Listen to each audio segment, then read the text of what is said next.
In this episode, we talk about a fund set up by the Mumbai Police and what an RTI about it reveals. We also talk about the arrest of two people in connection with the killing of police officer Anand Kumar in Manipur's Moreh town. But first, we talk about the longest sea bridge in India. Hi, I am Niharika Nanda and you are listening to Three Things, the Indian Express news show. On Friday, Prime Minister Narendra Modi officially inaugurated the Mumbai Trans Harbour Link, also known as the Atal Setu Nhava Sheva Sea Link. This 22-kilometer long bridge, which includes a 16.5-kilometer sea link, is expected to significantly reduce travel time within the city. As the longest sea bridge in India running over the Thane Creek in the Arabian Sea, it serves to connect South Mumbai to Navi Mumbai. To understand the kind of work that went into building such a massive bridge and how it will aid the commuters, we have Indian Express's Sweety Adimulam joining us from Mumbai in this segment. So Sweety, as we talk about the Mumbai Trans Harbour Link, can you share with us what makes this bridge so special? So Niharika, the entire length of the bridge when we talk about it is 22 kilometers long and it is a 6-lane bridge, 3+3, and 16.5 kilometers of the stretch of this bridge is on the sea and 5.5 kilometers of the stretch is on the road. So what makes this special, this bridge is country's longest sea bridge and it is one of the longest sea bridge in the world. So that makes it special. And talking about the infrastructure, talking about the milestones that this project has seen, the amount of concrete and steel used in this project is massive. So it has been claimed that the amount of concrete that has been used, so the trucks that moved the concrete for this project traveled almost equal to the distance from that Earth to Moon is what being claimed. Then the amount of reinforcing bars that has been used in the project could have been used to build 17 Eiffel Towers. And then it is also being told that the 85,000 tons of orthotropic steel, it is one of the Japanese technology which has been used for the construction of this bridge. So the amount of orthotropic steel that has been used, it is almost more than 185 Boeing aircrafts. So that makes this bridge quite, unique and special, apart from being it's one of the longest sea bridge of the country. As someone who has seen the bridge, what does it exactly look like? It is massive, When you commute from MTHL bridge, you can see the entire seashore line of Mumbai. And that is what it is meant to be. The first sea bridge that Mumbaikars saw was the Bandra Worli Sea Link, but it is 5 times smaller than the MTHL bridge. So almost 16.5 kilometers is on the sea and it gives you a wonderful sea view when you're traveling. It is more like a modern bridge where you can see a lot of the flamingos. It is passing from a flamingo area. So every kind of thing has been used. It is a new structure. It's a modern structure. Sweety, as we know, 16.5 kilometers of this bridge is built over the sea. So can you discuss what were some of the challenges of building it? The first challenge was how to protect the marine life in the sea because the bridge is passing from the sea. Then there is a flamingo mudflat. So how to protect the migratory birds also which come all the way from different place to this particular place every year during winter. So that has to be taken care of. So a different type of technology was adopted. When we talk about MTHL bridge, it is almost like 22 kilometers, but 16.5 kilometers is on the sea. So various kind of techniques and methods were used by the contractors and MMRDA is the implementing agency. When we talk about marine life, then they have used a reverse drilling technology. Then there were oil pipelines. So without damaging those pipelines, oil pipelines, fuel pipelines, they have constructed this bridge. So that was a challenge. And then you also have to protect the livelihood of the fishermen because in Mumbai, the coastline is where in Maharashtra, when we talk about, a lot of livelihood of the fishermen is dependent on the coastline with the kind of catchment they are getting. So those people were also taken care of. Land acquisition was there. Some part of land was required for the bridge construction, considering the land value in Mumbai and the encroachments and everything. So land acquisition was also one of the part, but the major challenge was of course the bridge was constructed inside the sea. So the marine life, the fisher folk, the amount of the green area has to be protected is what was a major challenge for the MMRDA while carrying out this construction activity of MTHL. Right. And what were the objectives of building the bridge? Well, the main objective of construction of MTHL bridge is, of course, to reduce the travel time between Mumbai and Navi Mumbai to 20 minutes from the previous route, which was taking more than an hour, and to ensure seamless traveling experience to the commuters. But one of the main reason is also that MTHL will contribute more in improving the GDP of the country, because MMR, where this bridge is connecting with Mumbai, is a major area which contributes to the country's economy. So, of course, if MMR region, that is Mumbai Metropolitan Region, improves, the country's economy will also improve. And the other aspect is Navi Mumbai International Airport is coming up. So MTHL will provide a seamless connectivity to the new international airport which is under construction. So this is one of the major reasons from Mumbai to Navi Mumbai. It is just not connecting, but it is also connecting the other infrastructure or other transportation projects that are coming up. The very first day post its inaugural, the MTHL bridge saw a massive amount of traffic. So what kind of reactions did it get from the people? Yes, people were excited. They were like, everyone wanted to travel on the bridge. And that's why we could see a huge crowd, a huge number of vehicles traveled on the day one. It was almost like 24,000 vehicles traveled on day one itself. Also, it was a weekend. Like on Friday, the bridge was inaugurated. The next day on Saturday, the bridge was officially opened for traffic. When we interacted with the commuters who use this bridge, they were very much excited. A lot of people were clicking pictures, selfies. The one thing that people pointed out was the toll, which is 250 rupees for the entire stretch. So that was a bit higher. But keeping aside, people were very much excited to use the bridge. And of course, they were confident that it will reduce the travel time, which otherwise was not the case. So yeah, they're happy with the travel time, which is providing a seamless connectivity from Shivdi to Chirle. But other than that, the toll amount, which is 250 rupees, is what pinching the commuters if using the MTHL bridge. And Sweety, like you mentioned, the toll was something that people found to be a little expensive. So were there some more concerns and problems that were raised by the people as well? Not exactly. People have raised a concern ki how it will be useful for a larger audience. So far, the MMRDA is yet to construct the other connectivities which will be connecting to the interchanges. So basically, we have to understand that this bridge starts from Shivdi, which is in South Mumbai, and ends in Chirle, which is in Navi Mumbai, Raigad district. It has 3 interchanges, one at Shivdi, another at Ulve, which is again in Navi Mumbai, and the last one is in Chirle, that is again in Navi Mumbai. So all these 3 connectivities, or like all these 3 interchanges from which connects this bridge, is having the residential area, but it is almost like 10 kilometers away. So people all the way would be coming from those, like they have to travel all the way 10 kilometers more to reach to this bridge.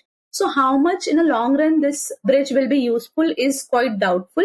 But other than that, a lot of people also travel to Alibag, which is a tourist destination, then Lonavala, Goa. So until and unless MMRDA doesn't give an end-to-end connectivity to these MTHL bridge, say from Shivdi, there is another bridge which is coming up, which is a Shivdi-Worli connector, which will facilitate the traffic more from the South Mumbai side. Then we talk about Chirle. Then is another connectivity, which is a missing link, which will connect further to the Pune Express Highway. This bridge will be used fully when MMRDA will be able to give connectivities to this bridge. So until and unless these connectivities will come, only then the full use of this bridge will be possible. Right. And in the beginning, you mentioned the use of Japanese technology. Did the Japan government have any other contribution in the bridge as well? Well, 15,000 crore of money has been funded by JICA, which is a Japan Funding Institute, to the MMRD. So that is a major contribution. They have given the fund for the construction of the bridge, which was one of the major component to execute this entire project. When we talk about the costing of the bridge, it is almost like 21,200 crore project this is all about. So almost like 15,500 plus crore rupees has been contributed or given as funding by the JICA. So the funds have come from JICA, which is quite important, which ensure the seamless construction activity. It is not just the seamless traffic that we are seeing today, but of course the funds which have been given that were quite smooth, and that's how the project was executed. But Sweety, we are talking about the MTHL bridge in 2024. But if this connectivity between Mumbai and Navi Mumbai was always an issue, then why was the construction of this bridge not considered before this? This bridge was planned almost 6 decades ago. In 1963, an American company had actually first proposed this project, but later on there was no development into that case. Then in late 90s, this project was again revived, and it was in 2006 the project first tendering was done. So in 2006, an Indian leading company, a private company, has emerged as one of the winning bidder. But then things did not work out. Again, the project was revived, and then in 2017, the tender was called. And in 2018, they could successfully manage to get bidders. And from then, the work started, and it took almost like 7 to 5 years for the execution of the entire project. When we talk about from the day the foundation stone was laid, and in 2018, the project work started, and it is now in 2024, the project has been actually open up for the traffic. Yeah, it was like 6 decades ago the project was first conceptualized, but it is only in 2024 today the project has actually taken up, and it has been opened for the public now.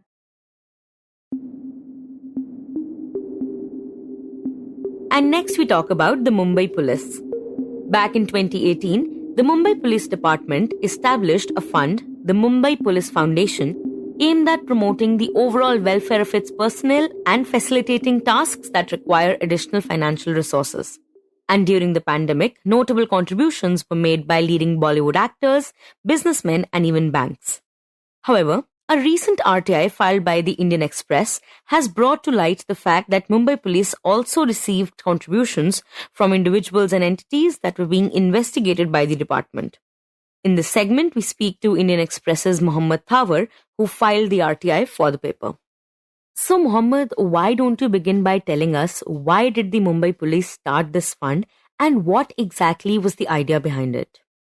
So basically, see, the idea for the Mumbai Police Foundation kind of came about in 2017, where the Commissioner Datta Patsalgikar and the Joint Commissioner Devin Bharti, and they kind of were looking for a way where corporates or, who have CSRs and any individual who wants to contribute to the Mumbai Police would have a way by which they can kind of contribute. And when they looked across the world, they found that the New York Police Department had such a mechanism in place called the New York Police Foundation, where they accepted money from whoever wanted to contribute, and the fund was to be used for welfare activities for the police personnel. So after they found the New York Police Department mechanism much more helpful, and accordingly on those lines, they set up this fund, which then had to be registered with the charity commissioner and, things like that. And it, in a sense, became operational from around May 2018, where anyone who wanted to contribute could do so using the fund. And when you say it was set up to help the police personnel, could you elaborate on that?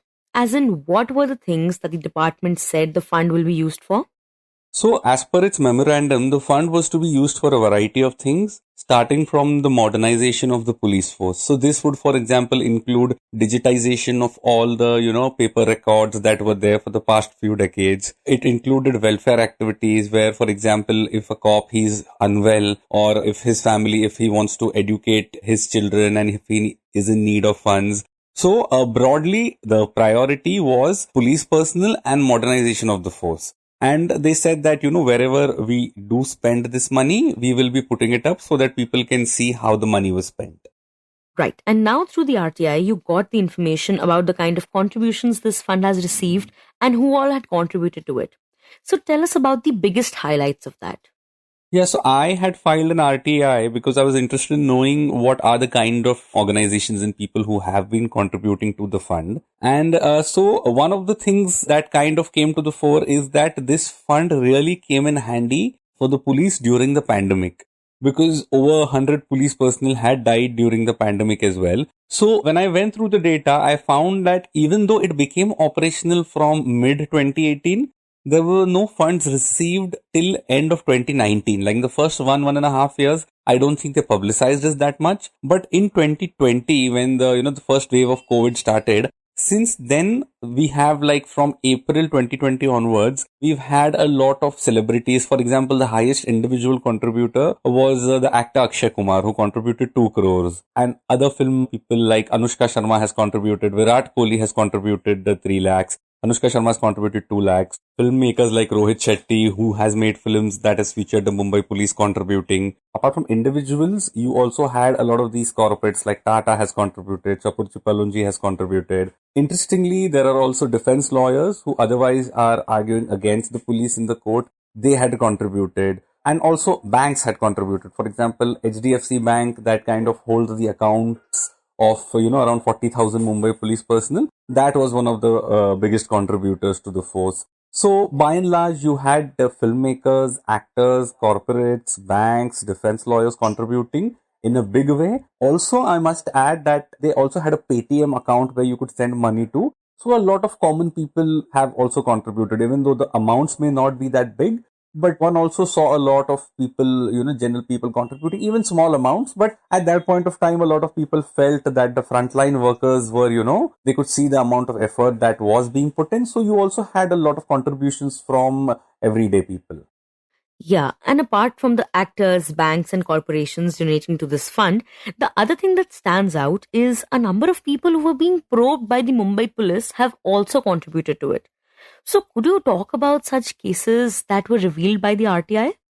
So the interesting thing is, when the Mumbai police went to the Maharashtra government seeking to set up the fund, one of the things that they were told is that, you have to ensure that you do not take contributions from anyone whom you are probing, or there should not be any kind of, hint, even appearance of a quid pro quo. So the Mumbai police was asked to be careful about that, to ensure that it doesn't mean that people who are being probed are also contributing to this fund. And what I found was that at least I found 2 cases where companies that were being investigated by the police, that were even charge sheeted by the police, have eventually paid to the Mumbai Police Fund. So those were a bit questionable. For example, there was this car-based company UPL. There was an FIR registered against them for, holding election material for a particular political party. The police also charge sheeted them in 2019, and in 2020 they made a contribution to the Mumbai Police Fund.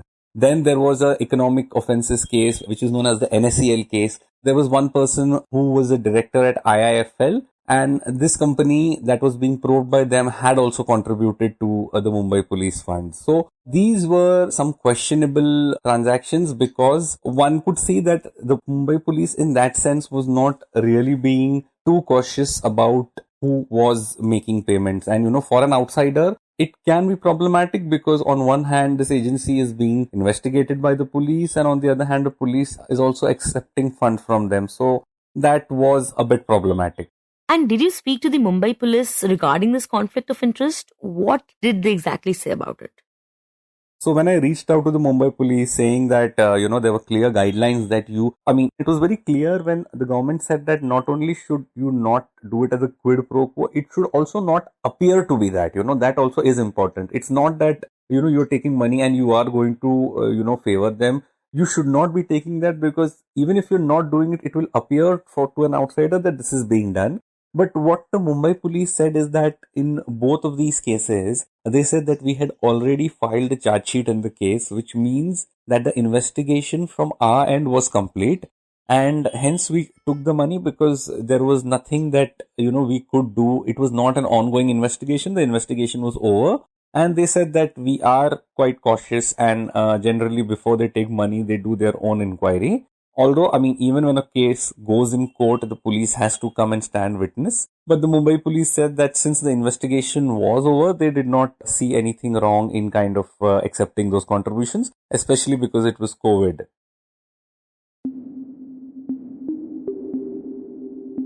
And in the end, we talk about the arrest of 2 suspects in connection with the killing of police officer Anand Kumar in Manipur's Moreh town.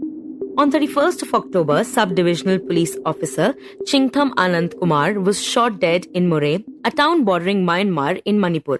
Moreh has a mixed population, with the Kuki-Zomi community making up for the majority. Kumar was a part of the Meitei community. Now, on Monday evening, Manipur police arrested Philip Khaikholal Khongsai and Hemkholal Mate, who according to them are allegedly among the main suspects for Kumar's murder.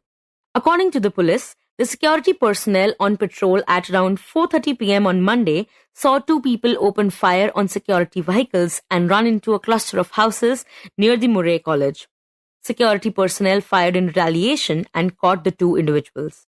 The police said that during the operation, two suspicious individuals were chased and overpowered using minimal force and were detained for verification, adding that they also recovered a pistol with 2 live rounds, a hand grenade, 10 live rounds of AK ammunition, and 10 detonators from them. The arrest also resulted in a crowd gathering around the police station, urging the release of both Khongsai and Mate. This heightened tension in the town led the Tengnoupal district administration to impose a total curfew across the entire district. On Tuesday, upon learning of the arrested suspects, displaced members of the Methi community protested, demanding that those arrested should be handed over to the National Investigation Agency. You were listening to 3 Things by the Indian Express. Today's show was edited and mixed by Suresh Pawar and produced by Shashank Bhargav and me, Niharika Nanda. If you like the show, then do subscribe to us wherever you get your podcasts. You can also recommend the show to someone you think will like it. Share it with a friend or someone in your family. It's the best way for people to get to know about us. You can also tweet us at Express Audio and write to us at podcasts@indianexpress.com.